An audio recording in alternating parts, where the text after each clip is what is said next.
Greetings in Ukraine Crisis Media Center, and we're going to speak about Iran-Israel war and the situation in Persian.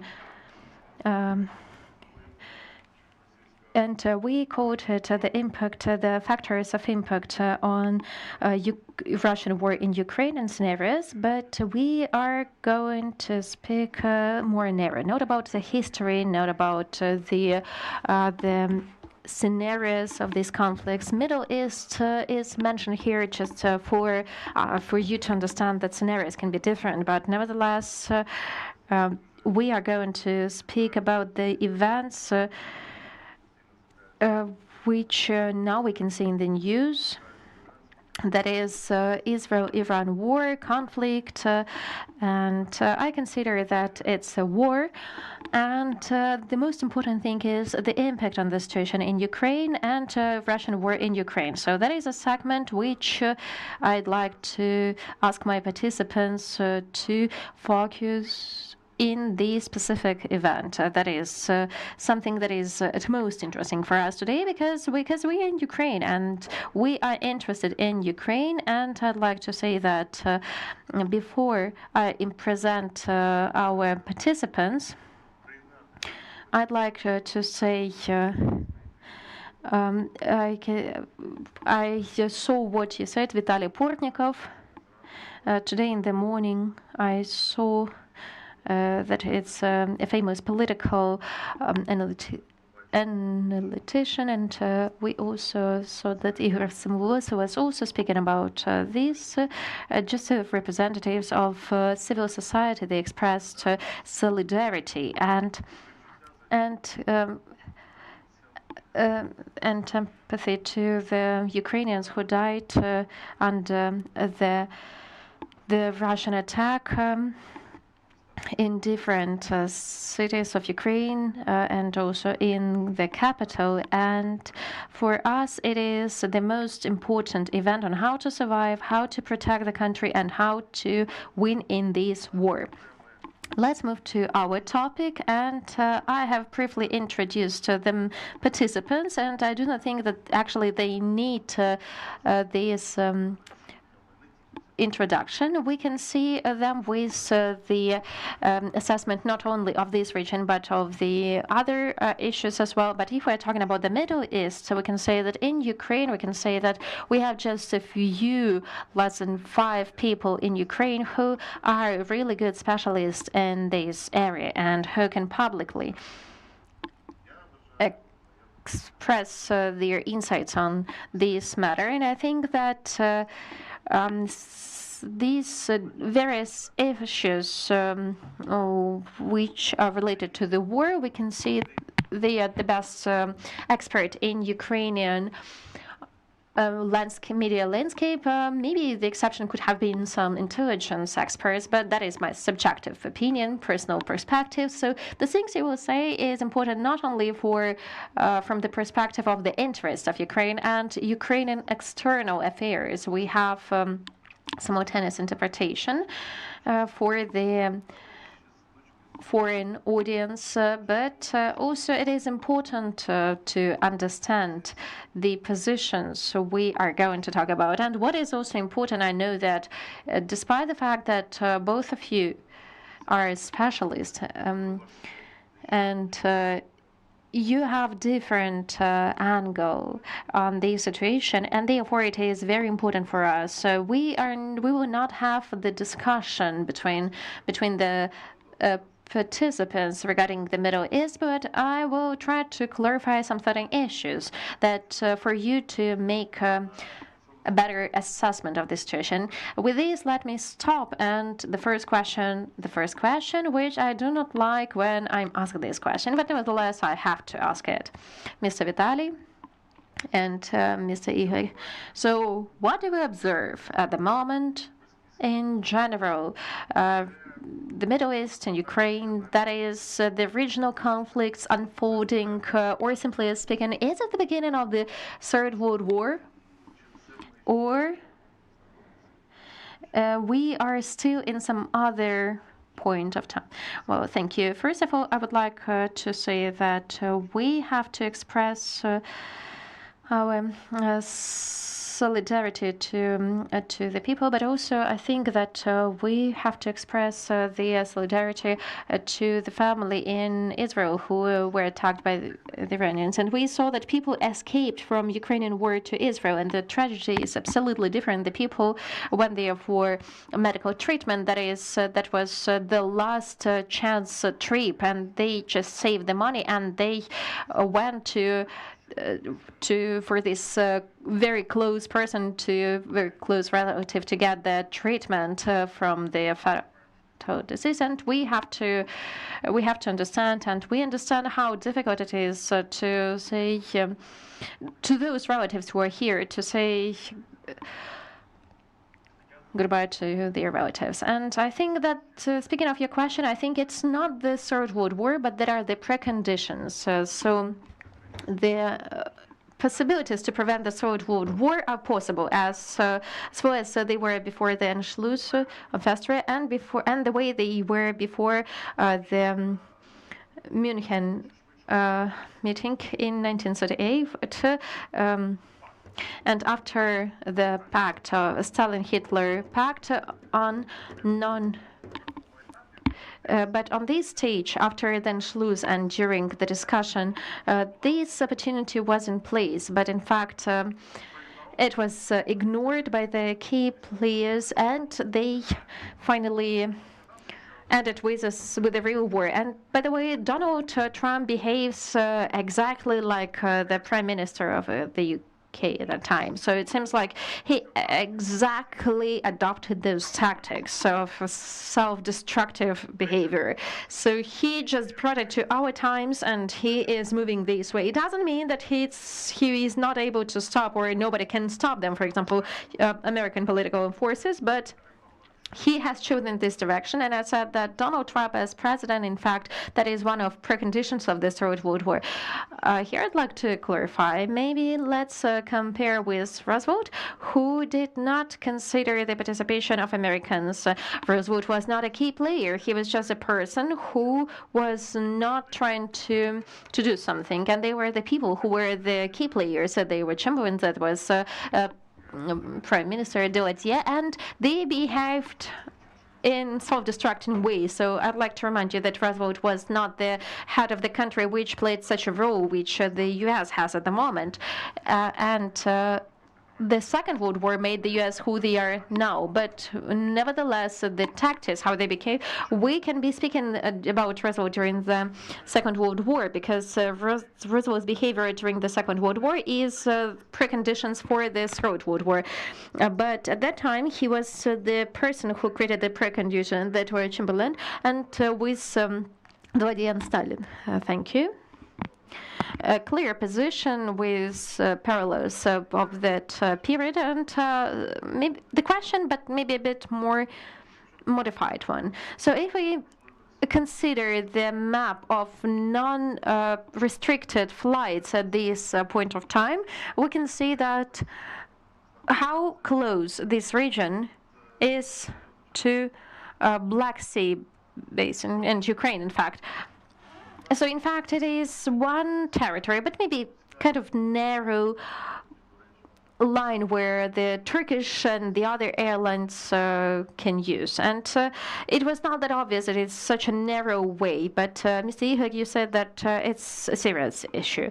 And we're speaking about the Third World War, and nevertheless, so is it the regional conflict on this stage, or is it going to be the local bilateral conflict? Well, let me try to narrow it down and to see to consider the situation in the Middle East and the actors who participate in conflict, that is Israel and Iran. And at the moment, we observe vertical escalation. So that is escalation between two countries with exchange missile attacks, bomb each other, and the rest of the countries just observe. And they have a different level of readiness to join this conflict. And therefore, speaking of horizontal escalation, when this conflict will become regional. It is not something that already happened, but some certain conditions and some certain signals say that it's possible. And first of all, I think that the key aspect which will identify the regionality of this conflict, the expansion, the horizontal escalation, that is the decision of Donald Trump.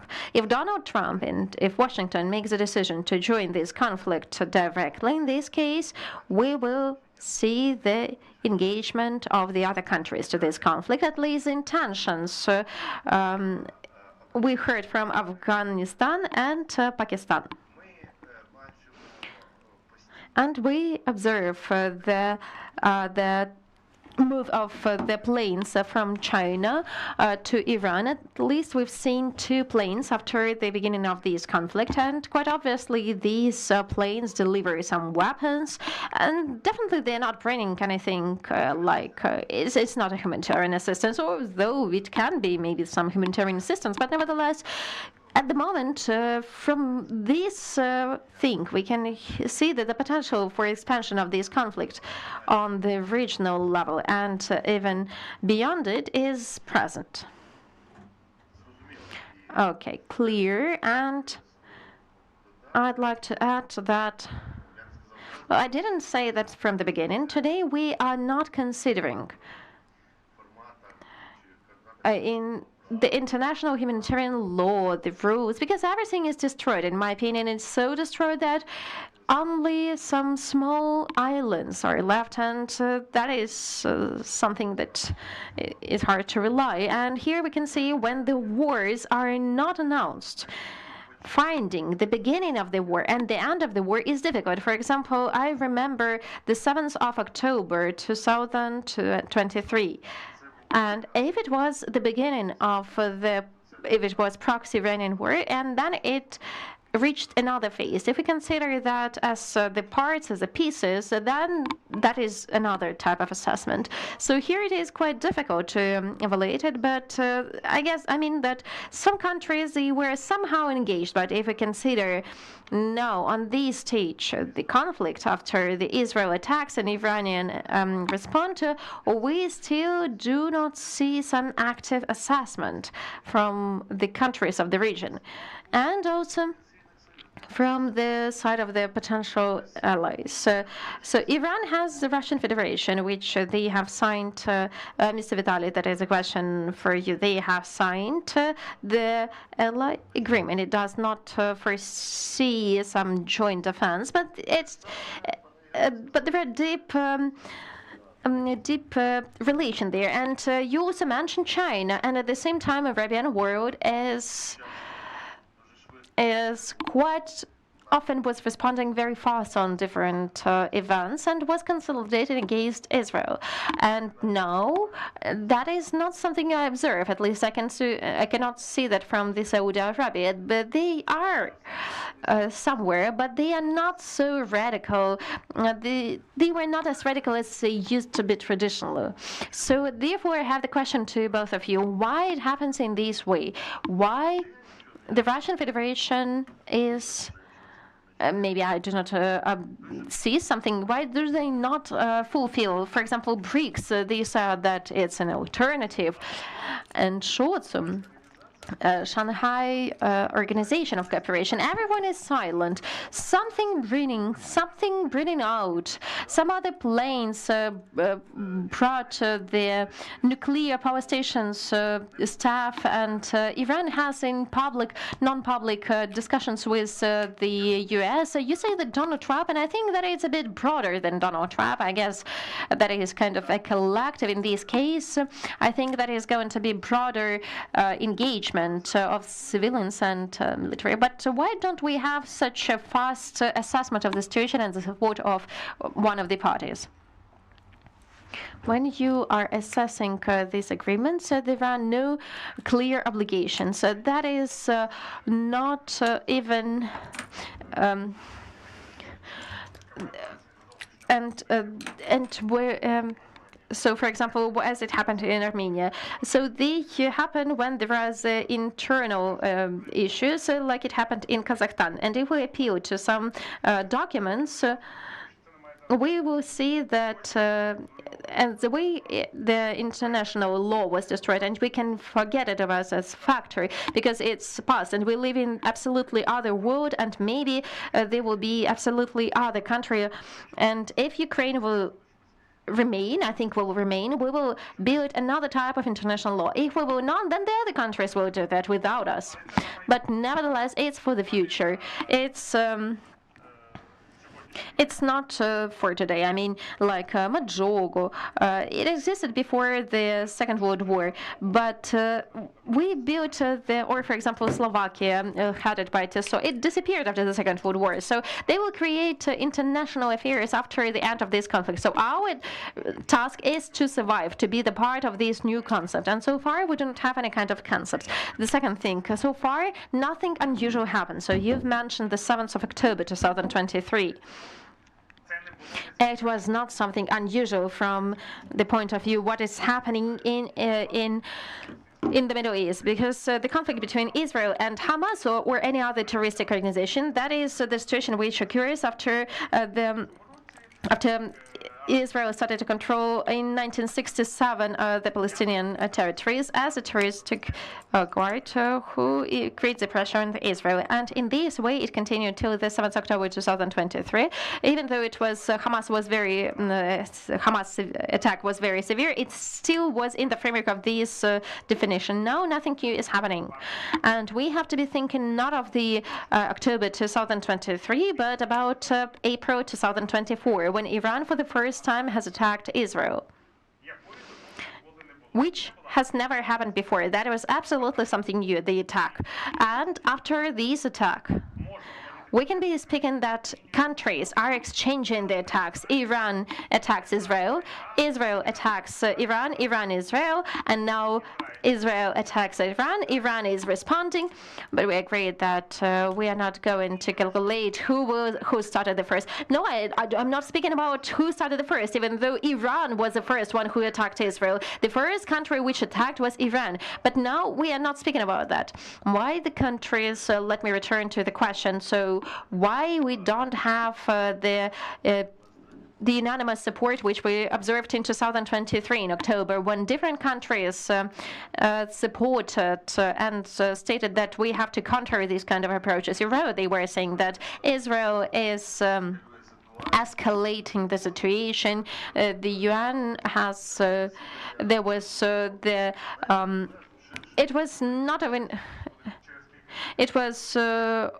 it was a few days after the Iranian operation, yes, after Israeli operation.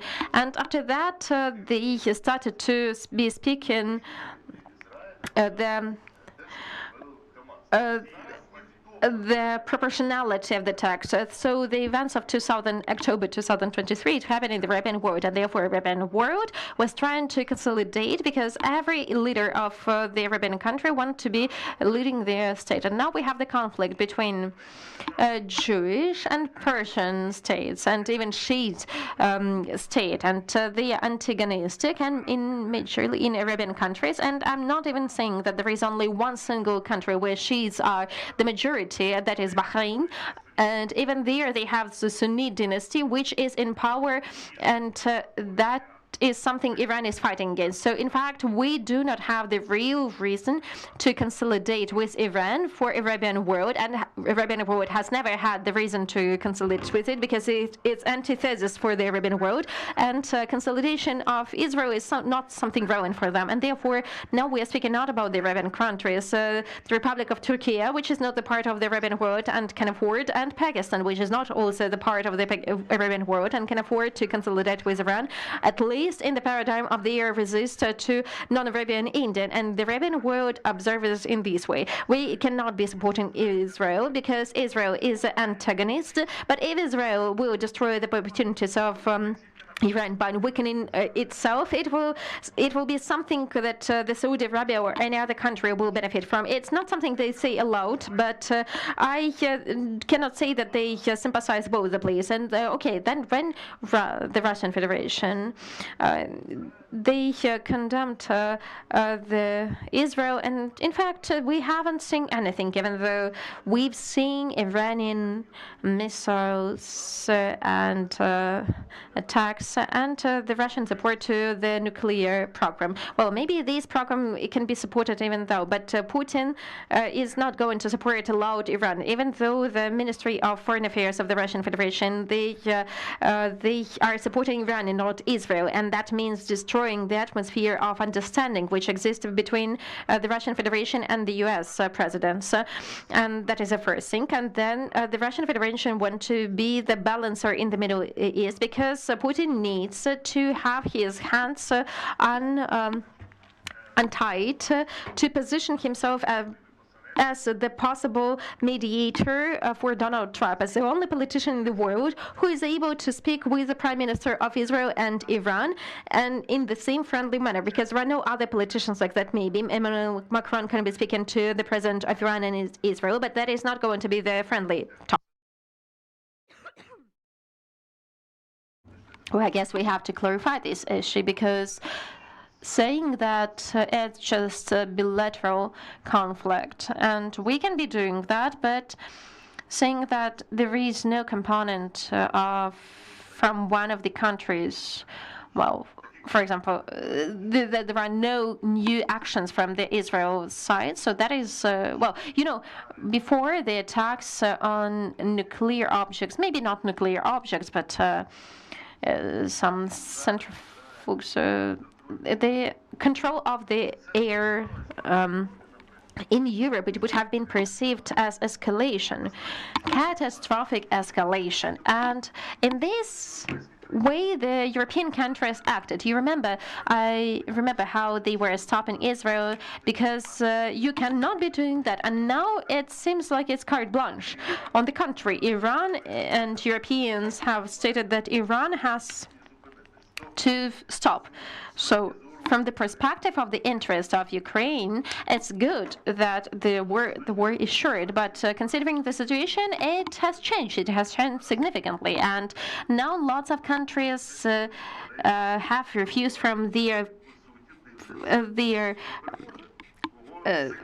from what they stated before, and they are going to support the stronger one. And Donald Trump, frankly speaking, well, he is buying it, frankly speaking. I'm sorry for saying this non-diplomatic word, but he's buying it when he's saying that America can get engaged when he will see the victory somewhere close.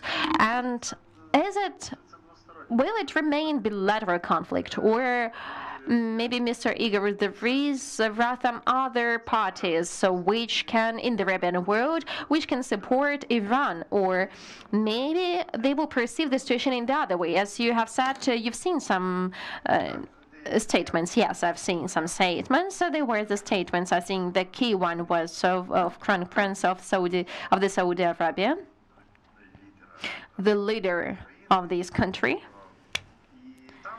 And it is clearly that Israel is condemned, and there is support, solidarity for Iran. But I can agree with Vitaliy, the Arabian countries, they are not going to do any kind of further steps, except for those which are symbolic, which they already did. So they have condemned this conflict, and they are ready to be mediators, negotiators in the negotiations between Iran and the U.S., and there are some kind of suggestions that the Saudi Arabia and Oman, they are ready to become the negotiators, the mediators in the negotiations, kind of provide a kind of consultations, because it's not negotiations, consultations, if such will happen. But I can agree that in this case, the Republic of Turkey and Pakistan, they start to play a bigger role, and at least their statements, they seem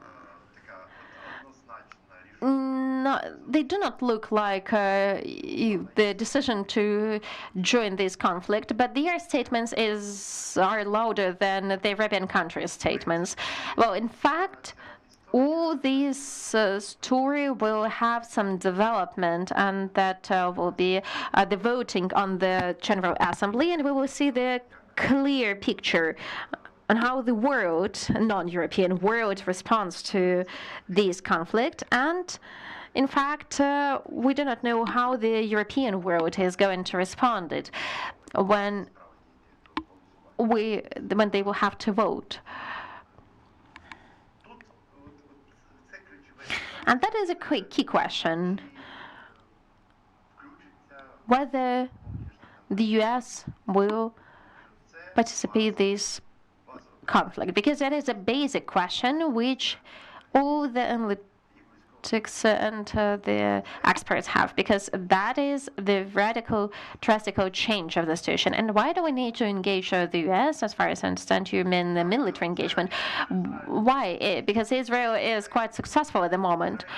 Israel is in fact prevailing. Israel is prevailing in the way when they are able to reach Iranian military possibilities, but nevertheless, Israel is objectively weaker from the perspective of destruction, comparing to the U.S. When it comes to the destruction of the nuclear weapon and nuclear mines, and that is something that is considered to be undamaged so far. And it means that in case the Americans do not partake in this conflict and they continue observing, in this case we can come to the situation which is similar in Iran-Iraq conflict. So you remember that was the war of the cities, when the missiles, Iraq was striking Iran, and Iran was striking Iraq cities, and that lasted for quite a long time, and that led to the exhaustion from both sides. And in fact, this conflict was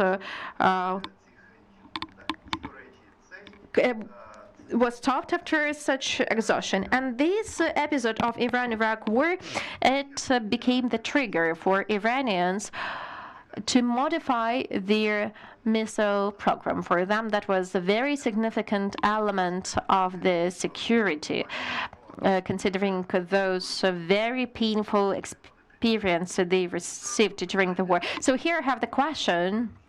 Mr. Vitaliy, you have already mentioned it today, or maybe earlier, that the situation today, when the war is ongoing and on land, when the land operations are happening, there will be no capitulation. And the Middle East situation in the previous wars proved that despite all the strength of the air dominance, without ground forces, you need them. And here we do not have the border. Yes, and if we consider the Iraq war in 2003, and American invasion to Iraq, well, it shows that even negotiations do not give the results if you are in the situation of permanent partisan war. Anyways, Iraq experience is more successful track, because at that time the regime was over.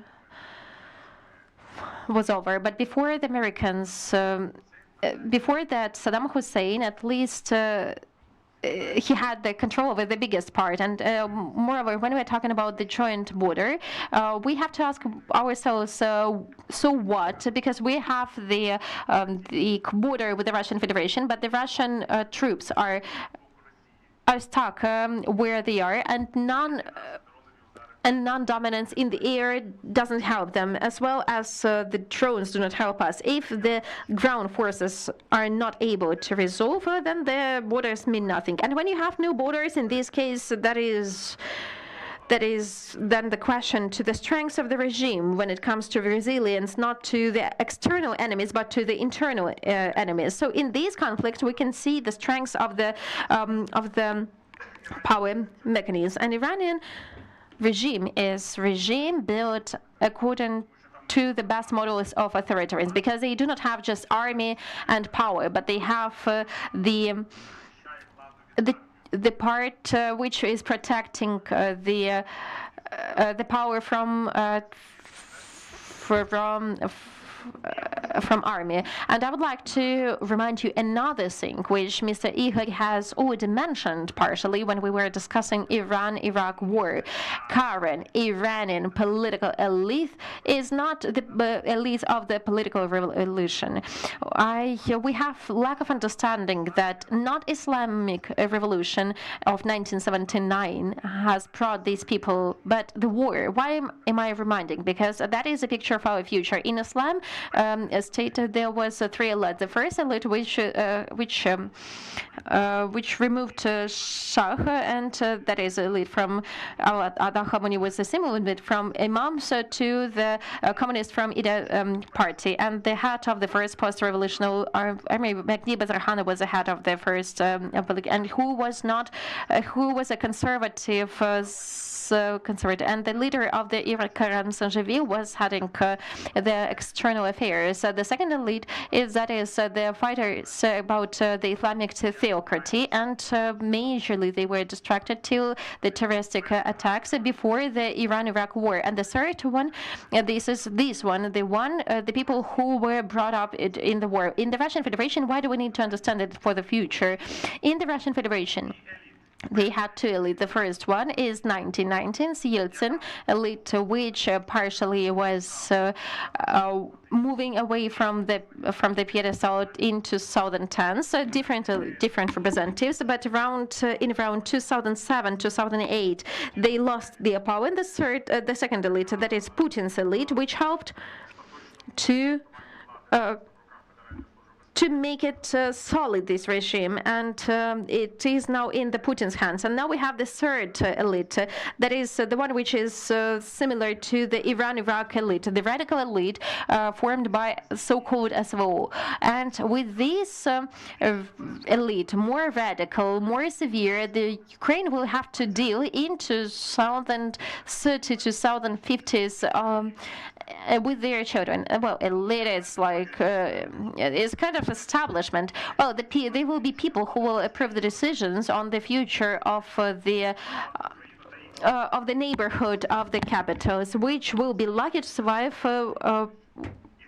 And that is more dangerous than when we observe that moment. Yes, you went too far, and I think that the collapse of all of these is also important, and all this elite will be trying to run away. And Iran collapse was also similar, but it did not collapse, especially in Baghdad. I would like to. It's in fact when it is important when we are talking about even elite, and the elite we have seen around Ali Khamenei, that is the elite which appeared with Ali Khamenei, not minister. No, not humanist. Yes, and the next elite, the one which has occurred due to the fact that most of those higher commanders they deceased. It's a very also interesting. That is an elite which was brought up and was indoctrinated in the beginning of notice when Iran was under strong sanctions, severe sanctions, and this is the elite with Khamenei directly was educating and forming. And one of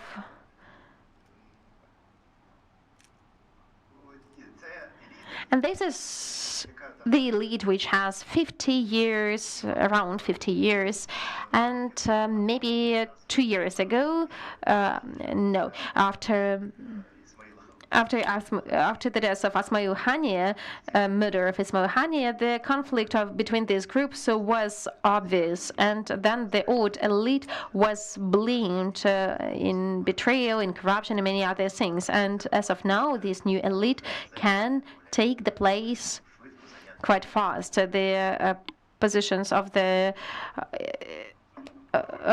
the ones who were before them. It's quite important to understand what, speaking of what can happen, it's actually very difficult and it has lots of layers. But considering the fact that Israel managed to organize a special operation on the territory of Iran, by the way, they used very progressive Ukrainian experience of Ukrainian intelligence and the work of against the enemy on the enemy's territory, and that means that there is high corruption of political regime in Iran, both in the Russian Federation and Iran. So that are the regimes people will not be fighting for. And if we consider the situation in Iran and we consider those riots which we've seen, maybe they still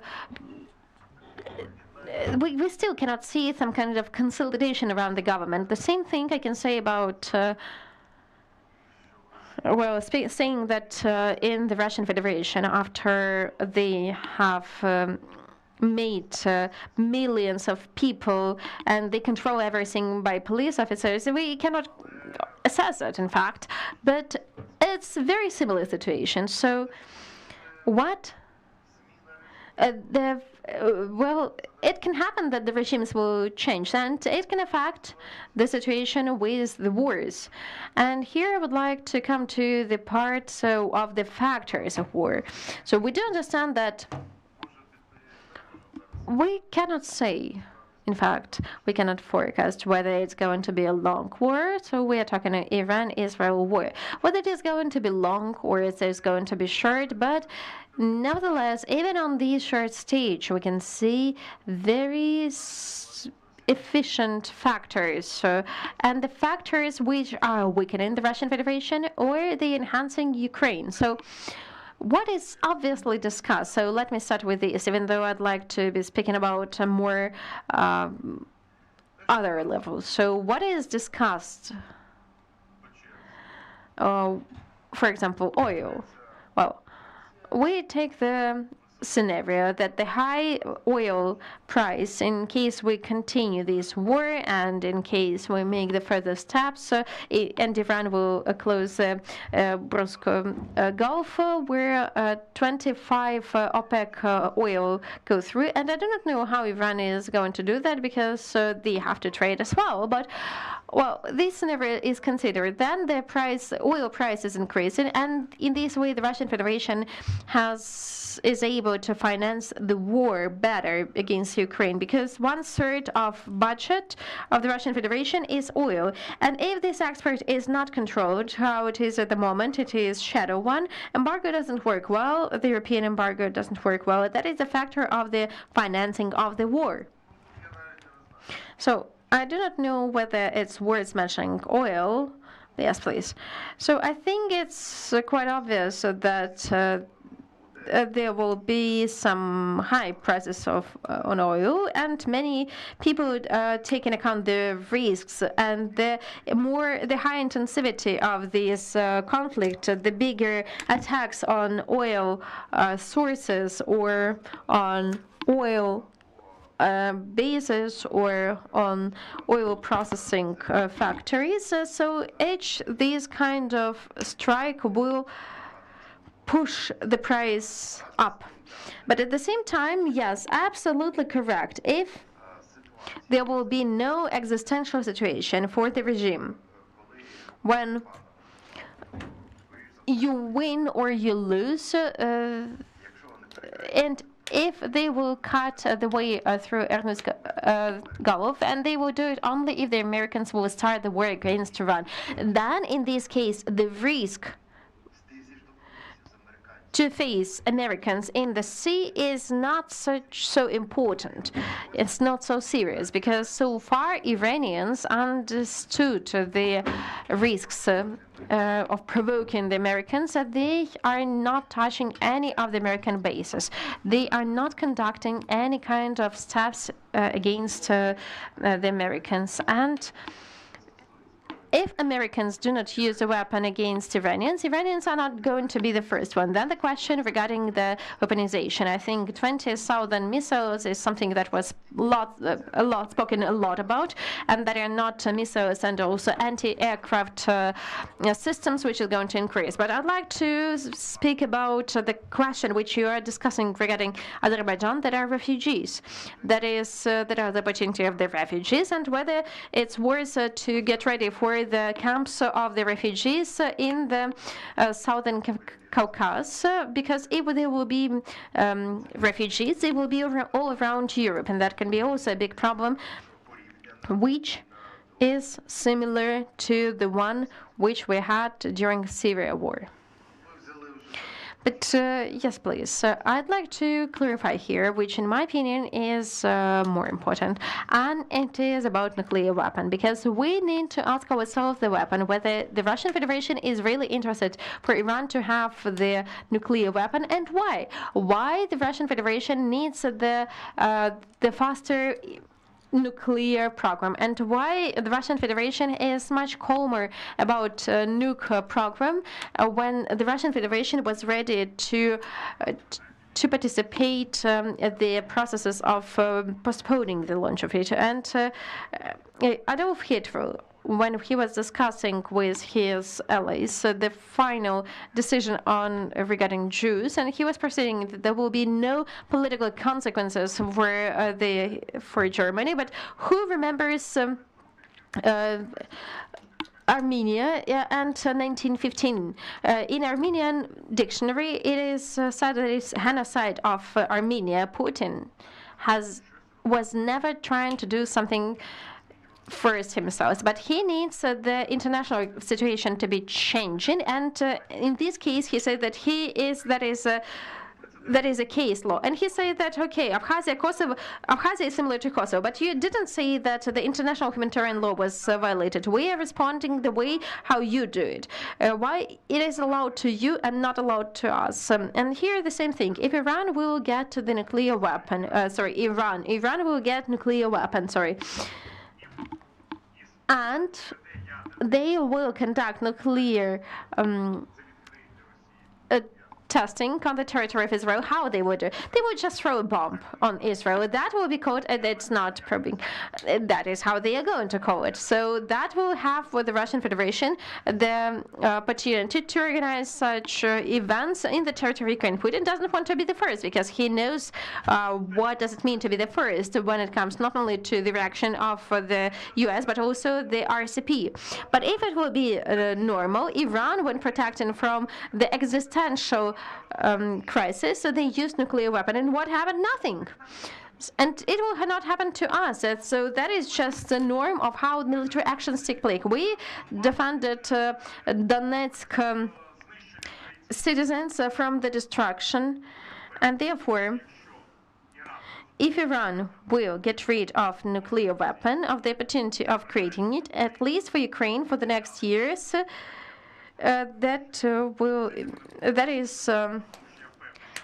I'm sure that Kremlin is looking for the ways to use nuclear weapons without consequences for him, and he is not finding it.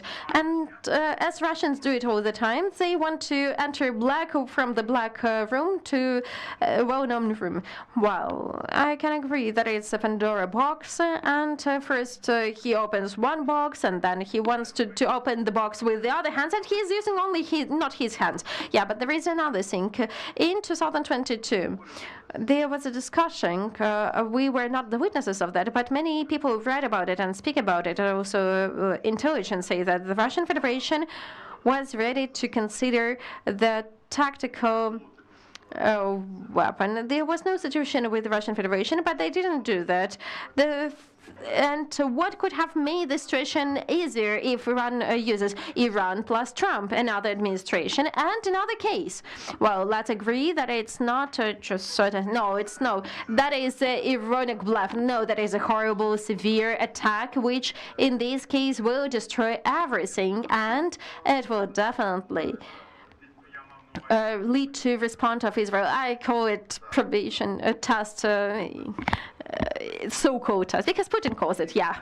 And I think that Iran is not saying that the territory of Israel is their territory. Well, in fact, Iran says that Israel should not be existing there. That is the same thing.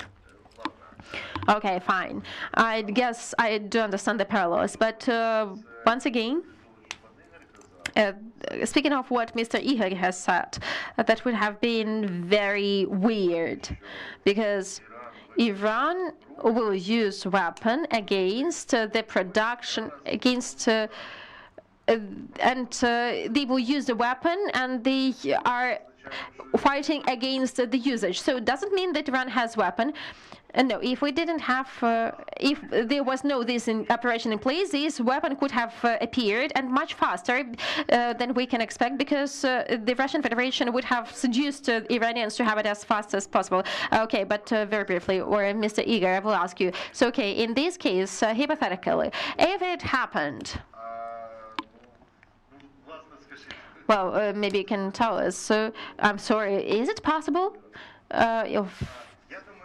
Well, I think that Iranians regard, and their thought about their perspective of the enriching of uranium is a bit different. They didn't want to have the nuclear bomb because they understood the risks they have, but they supposed that enriching uranium can lead to some benefits to some cards which Trump's like so much, the negotiations with the U.S. and the other representatives of the international community in order to remove the majority of imposed sanctions. And if we consider the events before 2015, indeed, that is the way how things were developing. So on the one hand, we have the threat that Iran can be the threshold country with some certain number of kilos of enriched uranium, and under some certain conditions they can use bomb.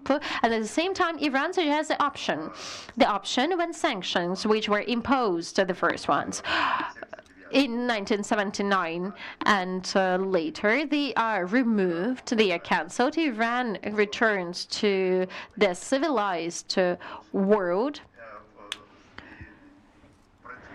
They work economically active without any kind of limitations, and as a response, they are returning the enriched uranium, or they give it to the third country, and that is uranium enriched to the level of the work of the atomic stations, and that is basic scenario. And there are no other reasons to say that in general Ayatollah and Iranian regime wanted to create bomb, because three countries which in 1970s have launched nuclear programs thanks to the US, Iran, India, and Pakistan. Two out of them, at that moment, they already have had a successful implementation or the information that they have nuclear weapon. Well, Iran decided that they are out of the agreement. No, they are not. It is not out. So there was a statement that Iranian parliament, Iranian Majlis is going to vote to leave this agreement. That is also part of bargain. Well, for me, frankly speaking, as for maybe for the special, the same thing. It is hard to identify, to say when the country is a threshold country and when there are nukes. It's not something very obvious, and this is something that you can obviously do, and you might not notice it as well. So that is something that is Israel refers to, and the others. So that is a moment when that could have happened, and we cannot check it. But back in 2015, the agreement was signed, and the threat was minimized. In 2018, Americans leave this agreement, and Iranians start to enrich uranium. Well, speaking of agreements, that is a difficult story. But speaking of the factors, so we read the question, yes, a very important one. And it is not enough discussed in the context we've mentioned. So that is Pandora's box, and Putin is interested in it. that is something I absolutely agree with. Then, speaking of oil, it was said that it can depend on the length and the duration of the war of refugees. I remember that that Russians were saying a long time ago that this step of the America against Iran will lead to the attack on China and the Russian Federation. So they mean that that will be the special attack with using two tools. The first one. That are oil prices, and China will not manage it because it fails, and because the Chinese economy will fail. And the second one is refugees.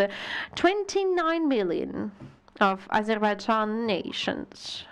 And they are around Tbilisi and lots of Azerbaijan. I think that in Azerbaijan there are less people, so that is a problem. And they equip in some points, not in Azerbaijan, but in some other countries. And that is an issue, that is a serious issue, because I don't know how if they can move from Azerbaijan to Iran, we can say so to say 2 million of Iranians, but nevertheless that is very hypothetical. And in this case, Ukraine in fact be even during the war can be the destination point or the temporary residence of the refugees? Well, very unlikely, because reaching Ukraine is quite hard. But if we are saying that there is another area, another direction, that is through Turkey to Europe. And it works also, and it can be very attractive considering the fact that Iranian diaspora and Iranian communities in Europe are quite well spread. Yes, but we are speaking about the specific situation with Azerbaijan. Yes, we are talking about Azerbaijans, but we also have Persians. We have people who are running away from Tehran, and there are 6 million people. And how many people after revolution left Iran? Around 1 million, or maybe a bit more. I think that Mr. Valeriy has answered his question. Putin is not afraid of the demographic crisis for the Russian Federation or China. I said for China it's oil, and as for oil, well, I'm sorry, Putin can be nice to Xi Jinping, and he can be selling on a cheaper price to Xi Jinping. So that is the goodwill of Putin. Whether he wants to destroy Chinese economy, well, the price will be when the Gulf Stream was closed, and if it would be 150 in this case Chinese, well, I guess Putin will not be selling to Chinese as he does him. Okay, if he will not be selling to China, they are not going to support him as they are doing now. So that is strategic partnership. It will be mutually collapsing. But seriously speaking, yes, indeed, there is a serious demographic situation, and that is immigration serious. Iranians with big community, they reside in Europe, not in the Russian Federation, and also in the US. And they are not allowed to go to the US because in the US there is a president who is unlikely to be awaiting for the refugees. So yeah, it is forbidden to give away visas. And speaking of Europe, well, I think that one more global crisis, even bigger than Syrian crisis, can be provoked with people with that are not going to be positionists, that are going to be the people educated by Islamic State. And that is a direct way to the further growth of anti-migrational forces. So even in this case, Putin can be interested. Putin needs these grants. He wanted to have the second migration crisis with Ukrainians. He couldn't manage it, luckily. And now we can see the first signs that he can get something from this crisis we're observing at the moment. But speaking of Iranians, so that can be, and for Europe, it's going to be a severe situation. And therefore, the Europeans wanted to finish because they can see the first signs of this crisis, especially for France. It's going to be the French and not the German problem. Yes, for the transit Turkish Syrian refugees was difficult. And once again, you will have to have the agreements with Erdogan, and Erdogan might ask something. He did not get rid of the Syrian refugees, and there are Shiites. And the majority of Shiites on the territory of the Republic of Turkey is creating some threats for the territorial integrity. So the Republic of Turkey is not likely to open the ways. So it will have an impact if the conflict will take too long. So speaking of the weapons, I'd like to close the question with the weapons. So when in Ukraine the 20,000, I do not understand what was given, so anti-missile, so to say. People could not understand one thing, and they didn't understand that if the Americans have the need to protect their bases, and there is a need in these weapons, and they are giving away these weapons in the packages free of charge, with the taxpayers' money, they have the provision there. And in case of national security threat, they can just withdraw it and they can return it to themselves. And everyone was saying that, some experts were saying that, so the experts had said that there are the Middle East missiles, and we need them more in Ukraine. Yes, indeed, we need it in Ukraine, but it turned out that in the Middle East there is war. But there is another question. In my opinion, if there will be some regional conflict, if it will be expanding, and we have ongoing conflict, and we don't have Ukraine and Russian war. We have the war, and we have at least North Korea engaged, and that is a fact. They are the part of this war, and there is no definition when the wars are announced.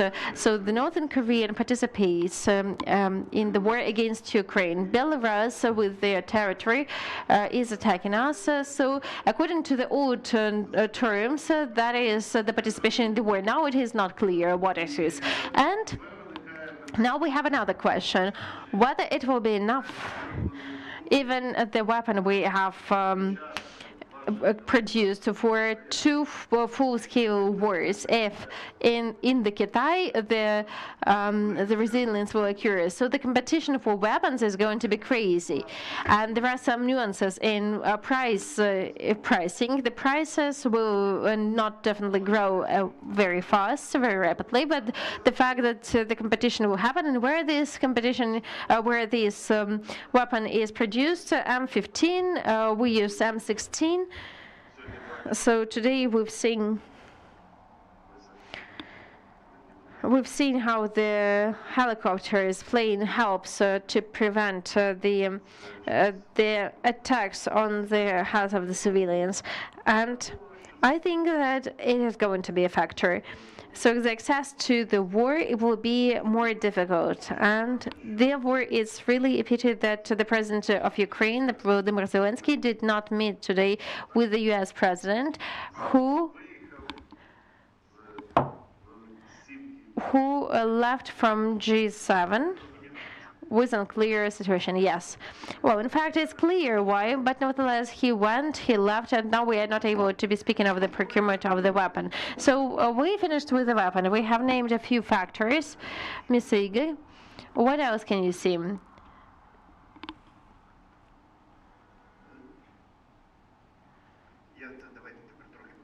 Let me speak of the positive things.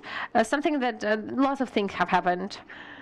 In any ways, we understand that now Iran will unlikely have the opportunity to send the weapons to the Russian Federation. And if we are talking about Shaheds, indeed, the majority is localized, and many other things, local production, and it is localized in the Russian Federation. But the elements of the Shaheds are still delivered there. And that means that at least there is going to be the deficit in some certain specific areas, and that is really good considering the situation that some number of Shaheds will not be finalized or will be postponed. And at the same time, in my opinion, we're closing the question with a delivery of the missiles to the Russian Federation, of the ballistic missiles. That is the topic which is really recently was highly discussed in 2024, less this year, and in 2024 we were informed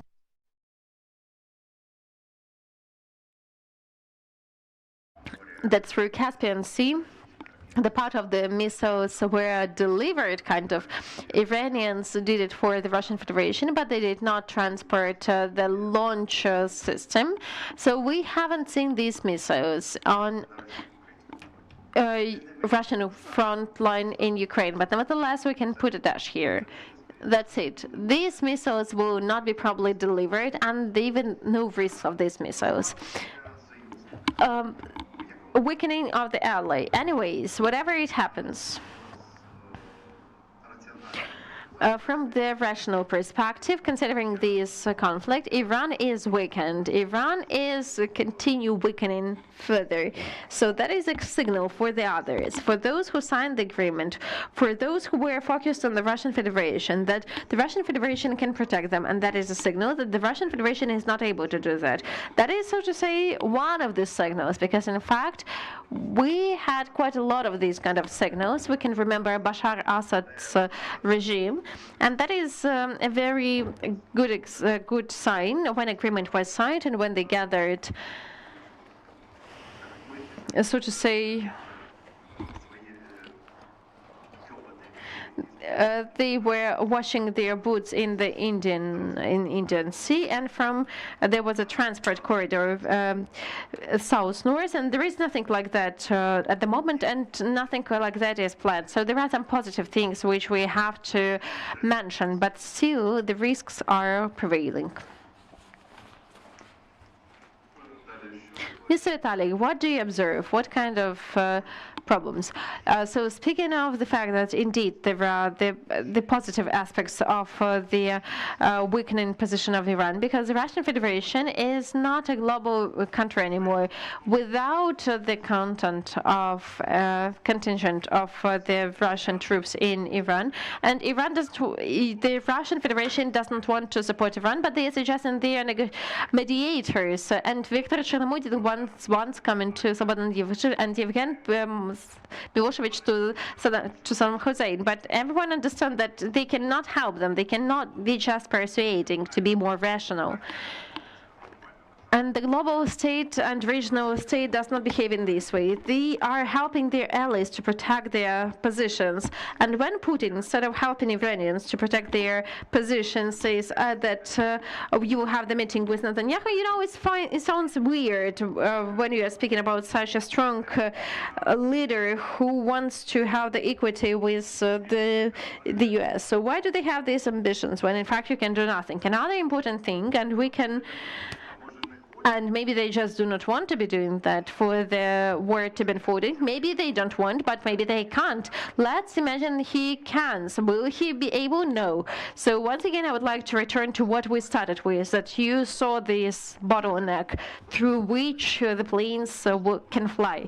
And here we have to say that the West, in this case, will not be able to pay attention to the fact that the sphere of impact in post-Soviet territory is still working well for those who have this impact. If it is the Russian Federation, which can manipulate the post-Soviet countries' decision, in this case, West will get the lack of bottlenecks. First of all, the Russian war in Ukraine creates such a situation. In the Middle East, there could have been military actions, but nobody would have noticed them. If the Russian war in Ukraine would not happen, there would have been big territory for the plane, for the transport corridors, and whatever.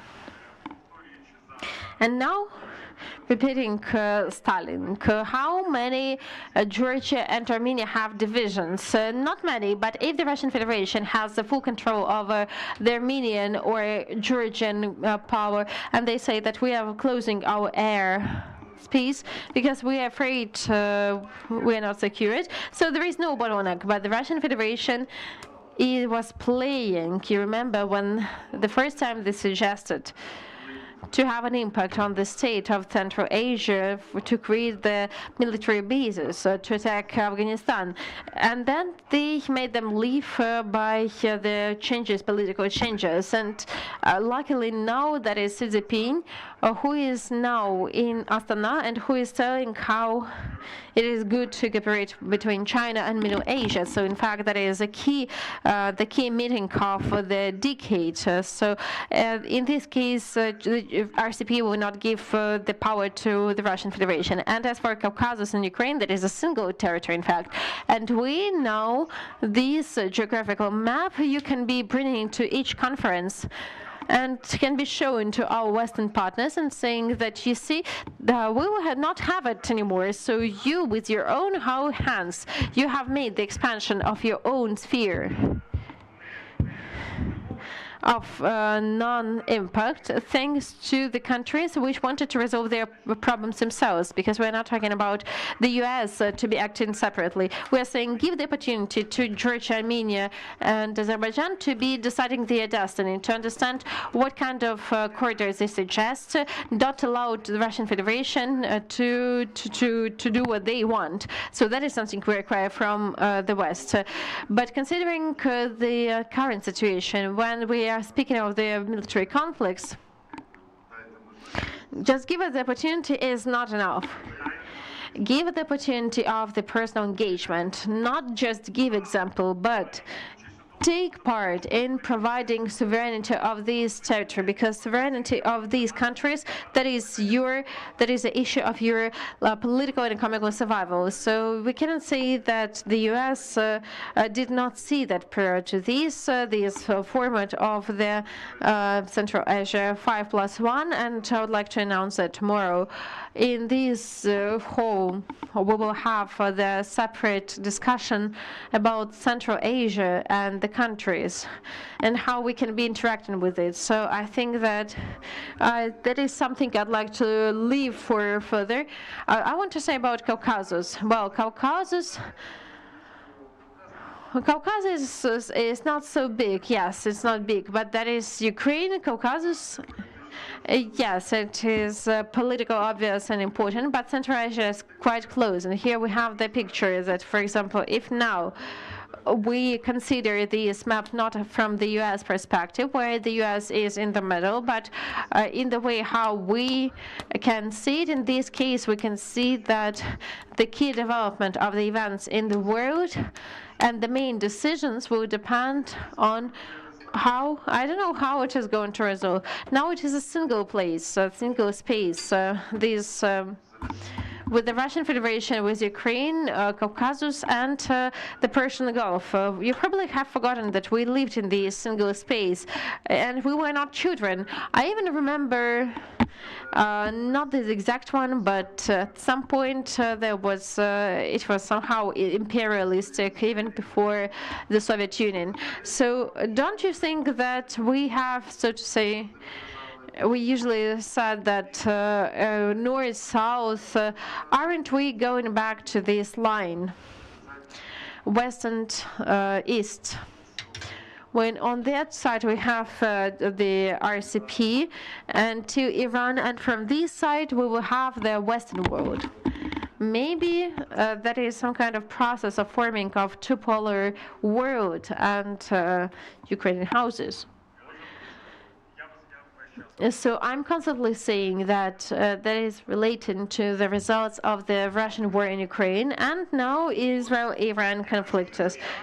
So yeah, how many chances we have that this space will be closed for Caucasus if the country will remain sovereign when Ukraine. So we understand that Ukraine will remain sovereign country, not just independent but sovereign country. And by the way, that is Armenia, Azerbaijan, and they are stating that.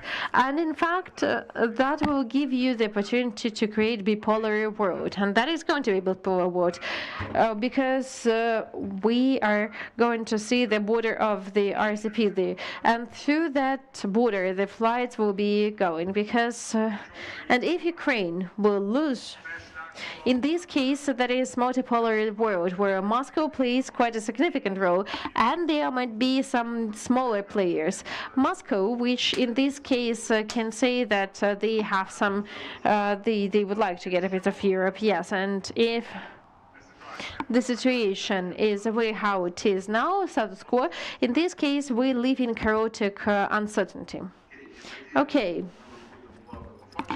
And we have spoken of the factors, and I think that's not it, because we have lots of things we have not discussed, the other markets, and because we have in regions, and both in our and in there is agrarian policy, agrarian networks, and raising the level of refugees under the conflict. It requires additional actions and the weakening of the institutions. Some cannot respond to it normally.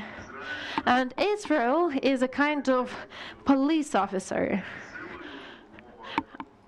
And that is my personal impression. When there were no other ways to resolve it, they decided to make it in a simple way. As we have seen it today, who is stronger, who is faster, that is the one who is right. And then, in fact, everyone admits it if it's fast. And if it's long, everyone starts to raise the international humanitarian law and the rules of law. And what about Ukraine? What kind of situation we have to have in the war? Because the first one was very fast, as it is, as it should be. The Ministry of Foreign Affairs, we can be evaluating it in different ways, but it was quite fast. But at the moment, everything is more serious. And frankly speaking, unfortunately, I'm Ukrainian. I have Ukrainian citizenship. I cannot be considering anything without Russian war in Ukraine. First of all, there are our national interests, and then all the other conditions. And therefore, what do you think? What kind of position should Ukraine have in this situation? In this war, in the next, let's say, I do not like these 2-3 weeks, in the next period when the war is in this way, and we expect it to be quite short, well, you can be silent. So the first statement was made, and in fact, it's not a secret that Iran is considering Ukraine as an enemy, as a country which helps our enemy, and therefore we are responsible for Iran is responsible for the provision of drones, and their instructors participated in the launch of these drones. So we have the legit right to consider them as enemies. And if we are speaking about our argumentation, which we're addressing not to our European colleagues, but we're addressing it to the other part of the world, that is something that happens quite often when I have discussions with representatives of the Arabian countries, with the other countries, and the Russian-Ukrainian world and the Russian war in Ukraine. And of course, they are comparing their conflicts, and they want to see our response to reaction on these conflicts. And of course, this conflict now will be kind of marker. But therefore, as of now, we can make a pause. It's absolutely normal, as the way how many others did this pause. Then, well, we have agreed that the international humanitarian law is dead, but we appeal to the international humanitarian law despite the fact that it's dead. But then we have the question how we can qualify these events.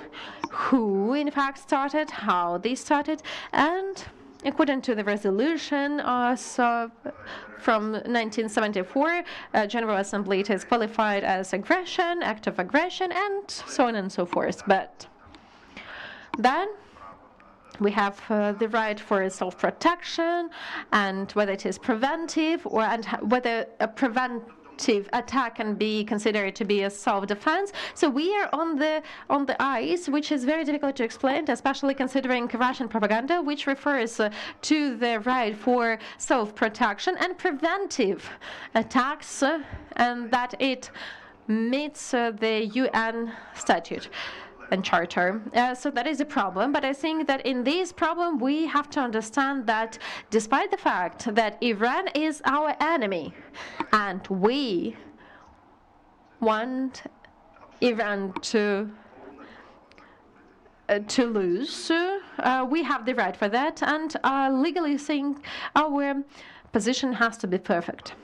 Mr. Vitaliy, well, I think that everything is quite simple, considering the fact that we are the part of the European world, and that is our problem of our diplomacy since Zelensky time, that we are always willing to be with good and nice. That on the one hand, we want to be with the European part, but on the other hand, we want the global south not to be offended, and that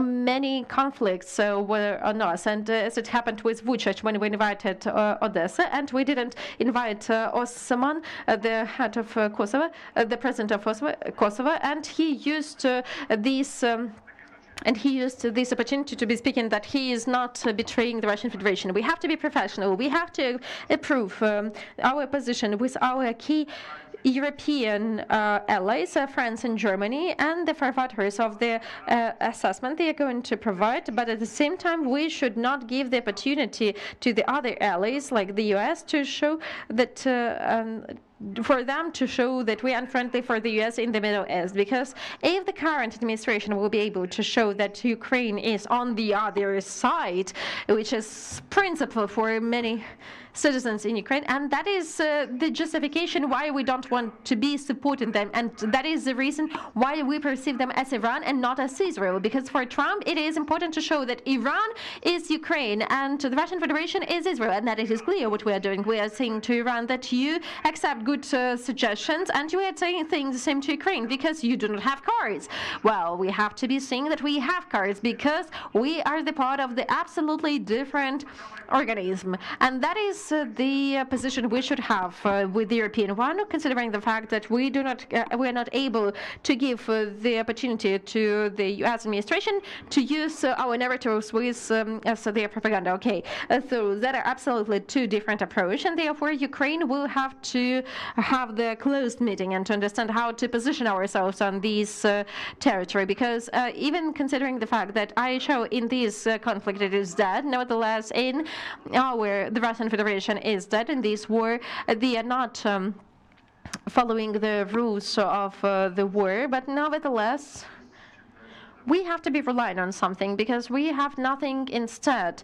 The system is failing, but it is not destroyed till the end, and we didn't have the new one so far. So therefore, let me say one more thing about Europe. Europe at the moment is not very clear. They don't have the clear position. We agreed to join.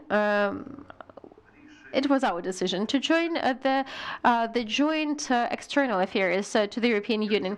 And quite obviously, what you are saying is not just our will. We want to be the part of the European Union in the next 2 years.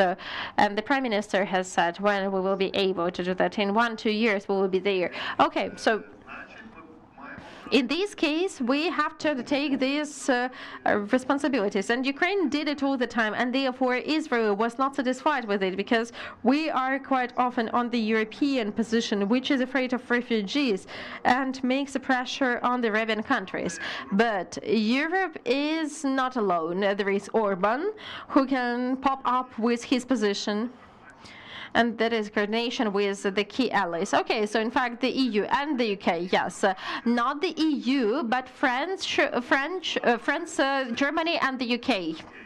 Okay, so I think that we will not resolve it today, and the position and our discussion will help to form the position, and I'd like to think that we had the discussion as we wanted it to be. We dived deeper into some levels of this issue, and I'm quite confident that we didn't raise all the issues, and I do understand that me as moderator, I didn't raise all of these issues, but the fact that we understood 3 things. First of all, that there is an impact And it is huge. It's not just existed, it's huge.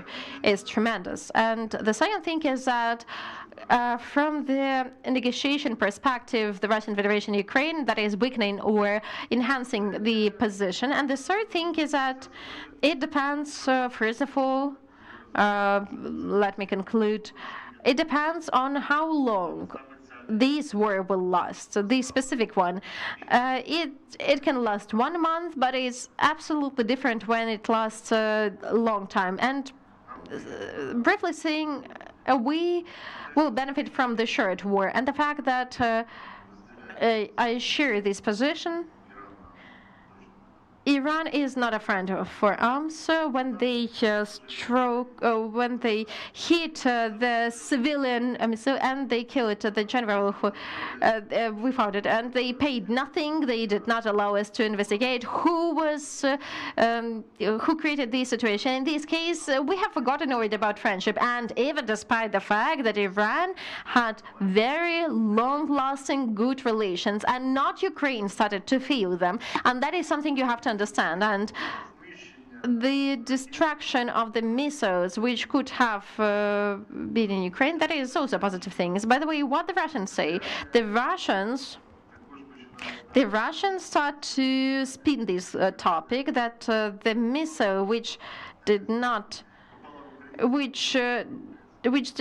struck Ukrainian will not strike European. So humanitarian aspect was already forgotten, and everything is very pragmatic and cynic. And that is the way I'm speaking, very pragmatically and very cynically. As Mr. Ihor said, it didn't come here from the Russian side, and if it's not in Ukraine from Russian side, then we benefit from it. But at the same time, saying that we found maybe some close, that we become closer with Israel, it kind of seems that it's logical to use this opportunity because there is enemy there, and the enemy of our enemy is our friend. But in this case, we have to think. Well, my subjective opinion, my personal opinion, is that we can go and have better cooperation more pragmatically. Two countries require new types of weapons. Two countries need more independence. There is no 100% protection from air. There are strikes. So 90% were covered. In Israel, they covered even more, around 93. So that is a huge number of the anti-aircraft system works. But nevertheless, it does not give full protection. And therefore, that is a separate topic. Israel has laser technologies and also the jet tools which help to fight Shaheds, modified Shaheds, and it would have been cheaper to manage them. So my personal perspective is that we have to be talking to Israel about joint threats and joint types of similar types of weapons, and to have some joint position. But at the same time, there is an issue of vulnerability of Ukraine when it comes to international humanitarian law and the rules of war. We are on this way, but still there are some issues, because unfortunately when the aggressor acts as it wants and the country survives, it's not about the international humanitarian law, dear participants. Vitaliy Portnikov, Ihor, Semyvolos, thank you very much for clarifying the situation, that you gave us the opportunity to think about many things. And I think that this discussion, my objective was to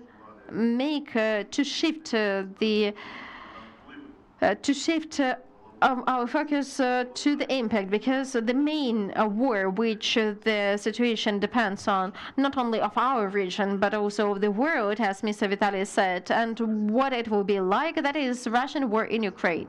And even despite the importance of the Middle East theater of the geopolitical role, and I think that nevertheless the future is happening here. So thank you for watching us, listening us, and I wish you to be able to answer your questions not based on fakes but based on the facts and the assessments of people you trust. Thank you for your attention, and thank you, dear participants.